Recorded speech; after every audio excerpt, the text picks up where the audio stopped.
¿Alguna vez has sentido ese deseo de conectar con Dios, pero no sabes por dónde empezar? ¿Te has preguntado cuál es la manera correcta de rezar? La vida tiene sus desafíos y a veces nos sentimos perdidos, buscando un propósito. No te preocupes, no estás solo. Hoy descubrirás que la oración va mucho más allá de simples palabras. Es un diálogo profundo con Dios, capaz de transformar tu vida y llenar tu corazón de significado. La oración es un diálogo con Dios, donde nos conectamos con Él. Para orar de forma eficaz, necesitamos alinear nuestros pensamientos y actitudes con los principios divinos. Nuestros pensamientos rectos, expresados o no en palabras, son una ofrenda agradable para Él. Pero ¿cómo podemos mirarlo con ojos divinos? Nuestro estándar de medida es su palabra, registrada en la Biblia. Cuando leemos con el corazón abierto, ajustamos nuestros pensamientos a su palabra y depositamos nuestra confianza en Dios.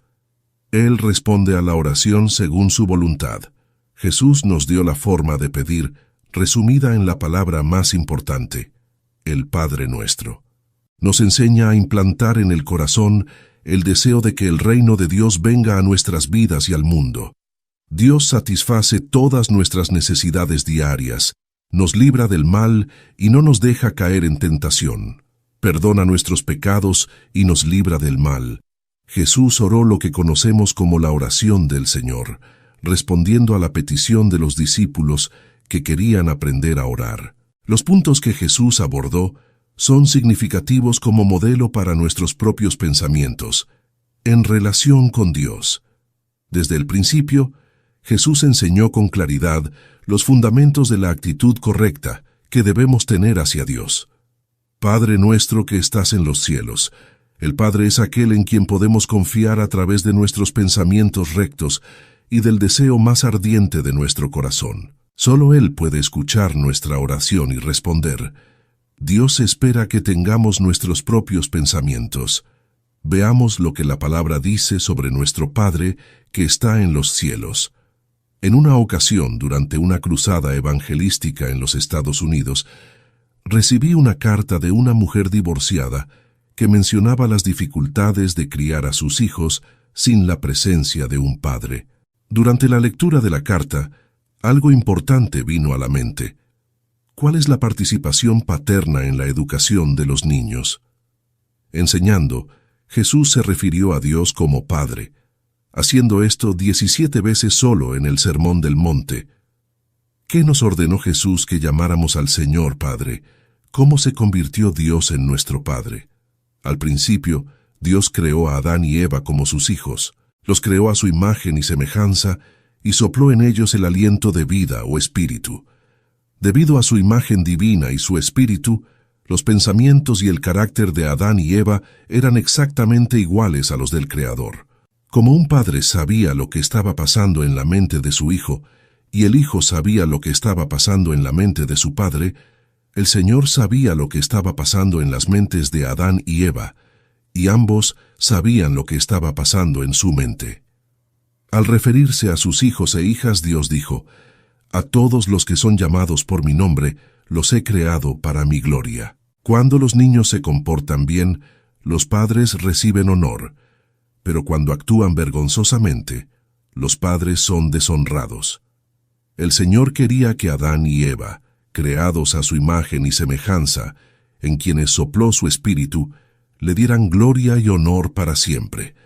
Pero Adán y Eva eligieron someterse a Satanás, e inmediatamente cayó una maldición sobre ellos, y sus espíritus murieron. Dios dijo en Ezequiel capítulo 18, verso 4, «Todas las almas son mías, como el alma del Padre, también el alma del Hijo es mía». El alma Dios, en su apasionada Trinidad, siempre quiere amar abrumadoramente al mayor número de hijos posible. Jesús expresó este pensamiento cuando dijo, «Jerusalén, Jerusalén, que matas a los profetas y apedreas a los que te son enviados. ¿Cuántas veces quise reunir a tus hijos, como la gallina reúne a sus polluelos bajo sus alas, y no quisiste?» Mateo, capítulo 23, versículo 37.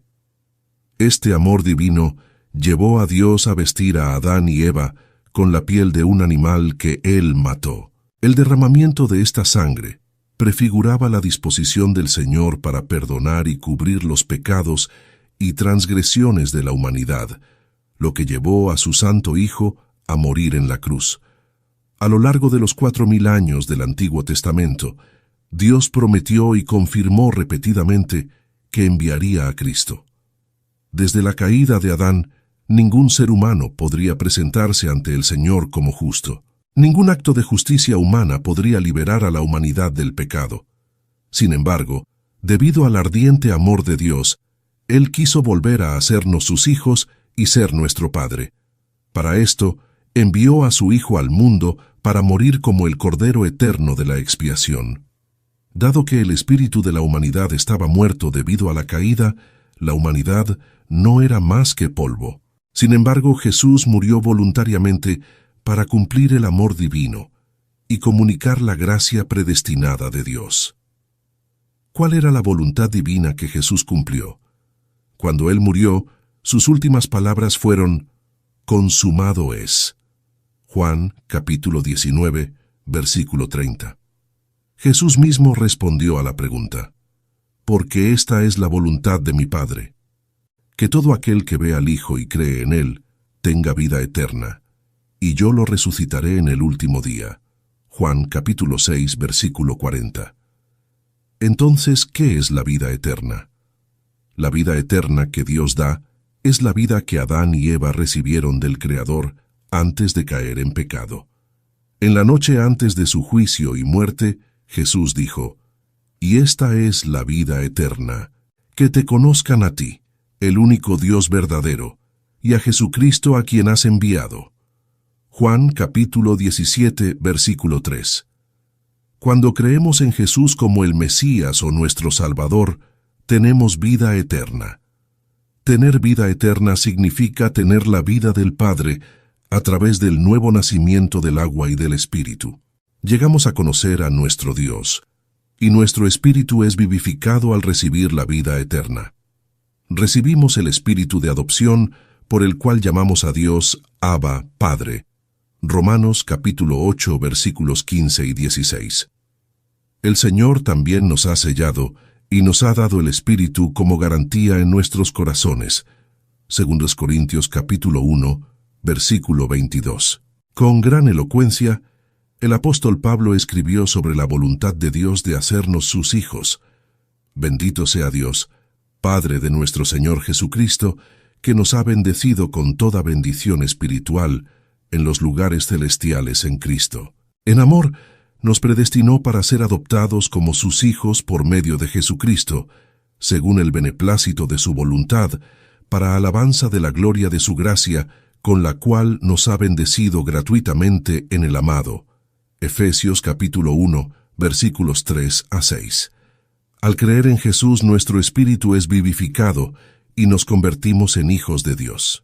Comiendo la carne destrozada de Jesús y bebiendo su sangre derramada por nosotros, tenemos vida eterna. Jesús se convirtió en nuestra justicia, y todos los que confían en Él pueden presentarse ante Dios con valentía. Por amor, Dios nos hizo sus hijos y pagó el precio por ello, abriendo el camino para ser nuestro Padre. Él quiere que todos tengan vida eterna y que la redención de nuestros pecados no sea obra. También dijo: «Mas a todos los que le recibieron les dio el poder de ser hechos hijos de Dios, a los que creen en su nombre, los cuales no nacieron de sangre, ni de la voluntad de la carne, ni de la voluntad del hombre, sino de Dios». Juan capítulo 1, versículos 12 y 13. Fue el propio Señor quien quiso hacer de los creyentes sus hijos. Él tenía un gran plan para hacernos sus hijos, dándonos la capacidad de llamarlo Padre, enviando a su Hijo unigénito a este mundo para morir. También nos dio el valor para llamarlo Padre, enviándonos el Espíritu de adopción. De esta manera nos convertimos en sus hijos por segunda vez, la primera en la creación y la segunda por el precio de la sangre. El propósito divino, tanto en la creación como en la redención, era el mismo. Él los quería a todos y nadie puede arrebatarlos de la mano del Padre. Juan capítulo 10 versículos 28 y 29. Nuestra relación con Dios como sus hijos, a través de la sangre de Jesús, es un lazo espiritual que nadie puede romper, ni en este mundo, ni en el porvenir. Jesús dijo que deberíamos llamar a Dios nuestro Padre. Los pensamientos que deberíamos tener al dirigirnos a Él de esta manera siempre deben recordar la preciosa sangre de Jesús. El hecho de ser salvos no significa que podemos presentarnos delante de Dios sin el mérito de la sangre de Jesús. La canción que alabamos al Señor para siempre está profundamente ligada al poder de esa sangre. El apóstol Juan, en la isla de Patmos, tuvo una visión que incluía a los santos redimidos en el cielo, alabando a Jesús, el digno Cordero. Cantaban: «Digno eres de tomar el libro y abrir sus sellos, porque fuiste sacrificado, y con tu sangre compraste para Dios gente de todas las tribus, lenguas, pueblos y naciones, y los has hecho un reino y sacerdotes para nuestro Dios, y reinarán sobre la tierra». Apocalipsis capítulo 5 versículos 9 y 10. En esa misma visión, Juan vio una gran multitud de santos salvados por la predicación de los 144,000 israelitas que estaban delante del trono y del Cordero, clamando a gran voz: «La salvación pertenece a nuestro Dios, que está sentado en el trono y al Cordero». Apocalipsis capítulo 7 versículo 10. Al cantar sobre la sangre de Jesús, celebramos nuestra salvación. Cuando oramos a nuestro Padre que está en el cielo, debemos recordar que Dios es el Padre de Jesús y al mismo tiempo nuestro Padre. Cuando Jesús resucitó y se apareció a María Magdalena, después de cumplir la voluntad de Dios y hacer de nosotros sus hijos a través de la muerte en la cruz, Él dijo: «Ve a mis hermanos y diles: subo a mi Padre y vuestro Padre, a mi Dios y vuestro Dios». Juan capítulo 20 versículo 17. Sin duda, Jesús llamó a los discípulos hermanos. Esta profunda conexión entre nosotros y Dios a través de Jesús es un lazo que nos une como familia. Es un recordatorio constante del amor y el sacrificio que nos devolvió a los brazos del Padre. Al reflexionar sobre esto, somos llevados a una comprensión más profunda de lo que significa ser hijo de Dios y la importancia de vivir esta verdad a diario. Su Padre se convirtió en el Padre de los discípulos, y su Dios se convirtió en el Dios de los discípulos. No podíamos llamar a Dios nuestro Padre hasta que Jesús nos concedió ese privilegio. Cuando llamamos a Dios nuestro Padre, también debemos pensar en nuestros vecinos incrédulos que necesitan escuchar nuestro testimonio. Es la voluntad divina que todo aquel que escuche el Evangelio crea en él y tenga vida eterna. Antes de subir al cielo, Jesús dijo a los discípulos: «Pero recibiréis poder cuando el Espíritu Santo venga sobre vosotros, y me seréis testigos en Jerusalén, en toda Judea, en Samaria y hasta lo último de la tierra». Hechos capítulo 1, versículo 8. Dios desea que todas las personas se conviertan en sus hijos y nos da el poder para proclamar las buenas nuevas. Cuando hablamos con nuestro Padre, debemos tener pensamientos correctos sobre dónde está Él. Necesitamos desechar la noción de que Él está en un lugar vago y distante y reemplazarla por una imagen específica del lugar donde Él reside, ya sea en términos de espacio o tiempo. Isaías capítulo 43 versículo 1 dice que Él quiere que lo conozcamos en detalle. Por lo tanto, consideremos lo que sabemos sobre su morada y su ser. Pero muchos preguntan: ¿dónde está Dios? Desde la caída de Adán y Eva, nadie puede conocer al Creador por sí solo, ya que el pecado bloqueó el camino hacia el conocimiento de Él, a menos que Dios se manifieste. Hoy nadie puede conocerlo sin esa manifestación. Cuando leí la Biblia por primera vez, después de abrir mi corazón al Evangelio, el ministerio y el amor de Jesús cambiaron mucho en mí. Sin embargo, hubo un problema. Los milagros de Jesús ocurrieron hace 2000 años en Judea. ¿Qué tenía eso que ver conmigo, que ahora vivo en Extremo Oriente? La Biblia que estaba leyendo parecía más un libro de eventos históricos que no tenían conexión conmigo. ¿Qué relación tenía yo con la obra dirigida a los judíos hace 2000 años?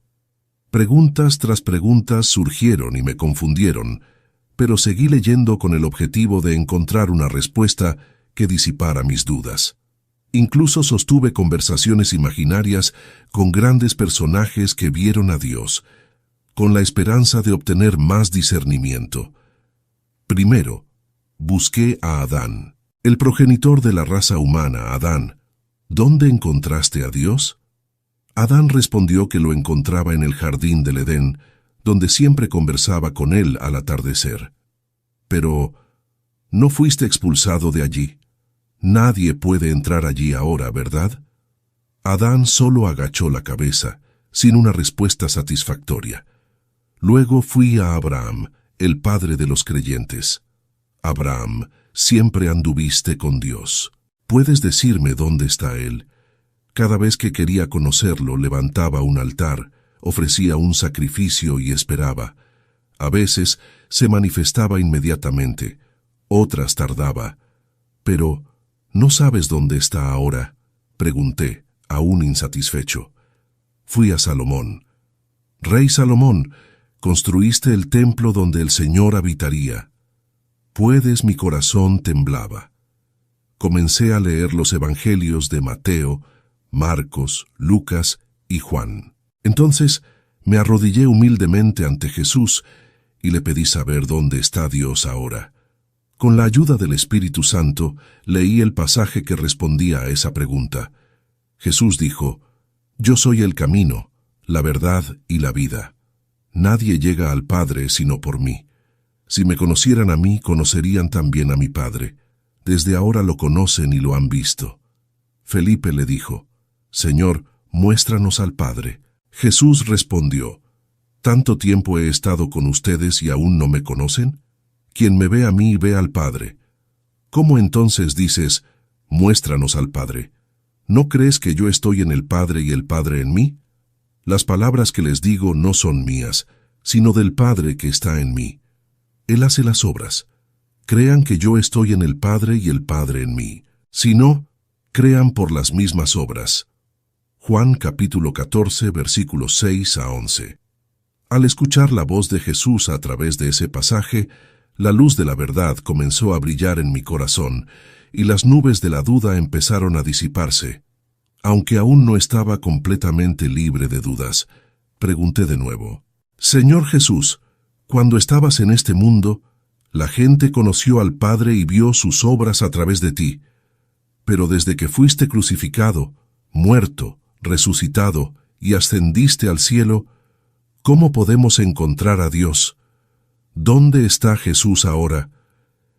Él me respondió trayendo a mi mente y corazón otro pasaje de las Escrituras: «Y yo rogaré al Padre, y os dará otro Consolador para que esté con vosotros para siempre, el Espíritu de verdad, el cual el mundo no puede recibir porque no le ve ni le conoce. Pero vosotros le conocéis, porque mora con vosotros y estará en vosotros. No os dejaré huérfanos, vendré a vosotros. Todavía un poco, y el mundo no me verá más, pero vosotros me veréis, porque yo vivo y vosotros también viviréis. En aquel día conoceréis que yo estoy en mi Padre, y vosotros en mí, y yo en vosotros». Juan capítulo 14, versículos 16 a 20. Estas palabras de Jesús trajeron luz al instante, pues aprendí que cuando recibí a Jesús en mi corazón como Salvador, tanto el Padre como el Hijo vinieron a mí a través del Espíritu Santo. Desde ese momento, resistí firmemente la tentación de dudar de Dios en mi corazón. Como Jesús dijo: «El que me ama, mi palabra guardará, y mi Padre le amará, y vendremos a él, y haremos morada con él». Juan capítulo 14, versículo 23. Los apóstoles siempre enfatizaron que el Señor está con nosotros. Si le preguntáramos al apóstol Pablo dónde está Dios, probablemente diría: ¿No sabéis que sois templo de Dios y que el Espíritu de Dios mora en vosotros? Y Juan quizás respondería: Hijitos, vosotros sois de Dios y los habéis vencido, porque el que está en vosotros es mayor que el que está en el mundo. Entonces, ¿dónde está Él? Dentro de nosotros. La Biblia dice que Él nos ha sellado y nos ha dado el Espíritu en nuestros corazones. Él está en nuestros corazones a través del Espíritu Santo. Y una vez que está en nuestros corazones, estos se convierten en el reino de los cielos. Según Jesús, el reino de Dios está dentro de nosotros. El nombre Emmanuel significa Dios con nosotros. Nuestro corazón es la verdadera morada de la divinidad. Si la promesa bíblica sobre el hogar celestial, donde estaremos algún día, fuera vacía, Jesús no habría dicho: prepararé un lugar para vosotros, y cuando haya ido y preparado un lugar, vendré otra vez y os llevaré a mí, para que donde yo estoy, vosotros también estéis. Marcos también registró que el Señor Jesús, después de hablar con ellos, fue recibido en el cielo y se sentó a la derecha de Dios. El apóstol Juan describió en detalle la morada del Altísimo al registrar su visión. Su intención era mostrar que Dios finalmente revelará su reino eterno en el lugar llamado cielo, actualmente oculto para nosotros. Él nos llevará allí para que podamos vivir eternamente con Él. Dios vino a esta tierra y ahora vive en nuestros corazones. Dado que el Señor es santo, ningún miembro injusto de la raza humana caída podría comparecer delante de Él. Nadie podría saber nada sobre Él, ya que el espíritu de la raza humana murió cuando Adán cayó. Incluso el más instruido hoy en día es como un ciego en lo referente al conocimiento de la divinidad. A menos que Dios nos lo revele, nuestros ojos no pueden ver, nuestros oídos no pueden oír, y nuestros corazones no pueden comprender las maravillas que Él ha preparado para aquellos que lo aman. Jesús vino a la tierra como humano para cumplir la voluntad del Padre y mostrarnos el camino a través del perdón de nuestros pecados, acogiéndonos como miembros de la familia divina. Si nuestros pecados son perdonados y nacemos de nuevo por el poder de la sangre de Jesús, Él entra en nuestros corazones y habita allí a través del Espíritu Santo. En ese momento, nos convertimos en hijos de Dios y ciudadanos del cielo. Como ciudadanos del cielo, recibimos y disfrutamos de las bendiciones que el Padre nos ha preparado. El Padre cuida y cría a los hijos que ha comprado con el precio de la sangre de su único Hijo. Nos hace crecer y dar frutos. Cuando oramos al Padre que está en el cielo, debemos verlo como aquel que gobierna desde su trono en el cielo, quien nos ha sellado con el Espíritu Santo por creer en su Hijo, haciéndonos sus hijos y habitando en nuestros corazones, llevándonos al cielo para glorificarnos. Dios es nuestro Padre. Ahora, hermanos, ¿cómo se relaciona Dios con el presente, el pasado y el futuro? ¿A qué periodo pertenece Él? Algunos dicen que Él trabajó en el pasado. El filósofo francés Voltaire creía que Dios creó el mundo como un relojero crea un reloj perfecto, pero que ahora no hace nada, ya que todo funciona bien de acuerdo con las leyes que Él estableció. Algunos teólogos afirman que Dios, quien se reveló y realizó milagros, está muerto, y que el mundo sería un lugar mejor si solo usáramos la sabiduría humana y los sistemas sociales inventados por el hombre. Examinemos esto a la luz de la Biblia. Dios le dijo a Moisés: así dirás a los hijos de Israel: el Señor, el Dios de vuestros padres, el Dios de Abraham, el Dios de Isaac y el Dios de Jacob, me envió a vosotros. Este es mi nombre para siempre, y así seré recordado de generación en generación. Éxodo capítulo 3, verso 15. Este pasaje muestra que el Dios de Abraham es el mismo Dios de Isaac y Jacob, y también llegó a ser el Dios de Moisés y del pueblo de Israel en la época del Éxodo. Él dice: porque yo, el Señor, no cambio. Por eso, hijos de Jacob, no fuisteis consumidos. Malaquías capítulo 3, verso 6. Para los fieles del Antiguo Testamento, Dios siempre fue el Dios del presente. El Dios de Abraham era el Dios de Samuel, y el Dios de Samuel era el Dios de Salomón y Daniel. Él es el mismo Dios del Antiguo y del Nuevo Testamento. En el cuarto día después de quien cree en mí, aunque muera, vivirá. Y todo aquel que vive y cree en mí, nunca morirá. ¿Crees esto? Juan capítulo 11, versículos 21 a 26. El Dios al que llamamos Padre es el Señor del pasado y del presente.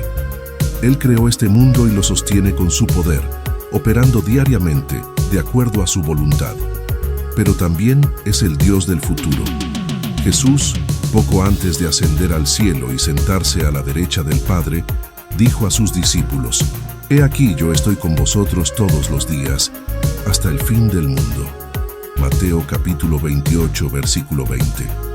Debido a que todo lo que Jesús prometió sucede diariamente en nuestras vidas, estas palabras son verdaderas e infalibles. Aún después de la ascensión de Jesús, los apóstoles escribieron sobre el Dios del presente. Ahora a aquel que es capaz de hacer infinitamente más que todo lo que pedimos o pensamos, según el poder que obra en nosotros. Efesios capítulo 3, versículo 20. Porque es Dios quien obra en nosotros, tanto el querer como el hacer, conforme a su buena voluntad. Jesucristo es el mismo ayer, hoy y por los siglos. Desde la era apostólica hasta nuestros días, millones de nuestros predecesores en la fe caminaron con el Dios del presente hasta ser llamados al cielo. Nuestro Padre es el Dios vivo, quien es el mismo ayer, hoy y siempre. Aquí hay 4 pasos para aprender a orar en la práctica. 1. Establece un horario diario para la oración. Dedica un momento específico cada día para orar. Puede ser por la mañana, por la noche, o en cualquier momento que se adapte a tu rutina. La consistencia ayuda a formar el hábito. 2. Comienza con gratitud y alabanza. Inicia tus oraciones expresando gratitud por todo lo que tienes y alabando a Dios por su grandeza. Este enfoque inicial puede poner tu corazón en un estado de reverencia. 3. Comparte tus pensamientos, sentimientos y necesidades. Abre tu corazón a Dios, compartiendo tus pensamientos, sentimientos, alegrías y preocupaciones. Habla sinceramente, como si estuvieras hablando íntimamente con un amigo. 4. Escucha en silencio. Después de compartir tus palabras, toma un momento para escuchar en silencio. Permanece abierto para recibir ideas, orientación o simplemente para sentir la presencia de Dios. La oración es un diálogo, no solo un monólogo. Estos pasos son pautas generales y se pueden ajustar según tu experiencia espiritual y preferencias. Lo importante es desarrollar una práctica de oración que sea significativa y auténtica para ti. Comparte con nosotros tu experiencia en la oración para que podamos ser edificados con tu historia. Que el Señor continúe bendiciendo tu vida hoy y siempre. Gracia y paz. Comparte este video bendecido para que pueda tocar y ayudar a otras personas como tú y como yo. ¿Quieres profundizar aún más en la fe y en la oración? Descarga nuestro ebook exclusivo sobre cómo fortalecer tu espiritualidad en los tiempos actuales. El enlace está en los comentarios abajo. No olvides hacer clic en el botón de suscribirse si aún no lo has hecho. Muchas gracias desde lo más profundo de mi corazón por ser parte de nuestra comunidad de fe. Si deseas apoyar un poco más nuestro canal, considera hacerte miembro de nuestro canal. Aquí dejo otros 2 videos para que puedan continuar su jornada espiritual y crecimiento en la fe. Gracias y que Dios bendiga a todos. Hasta pronto.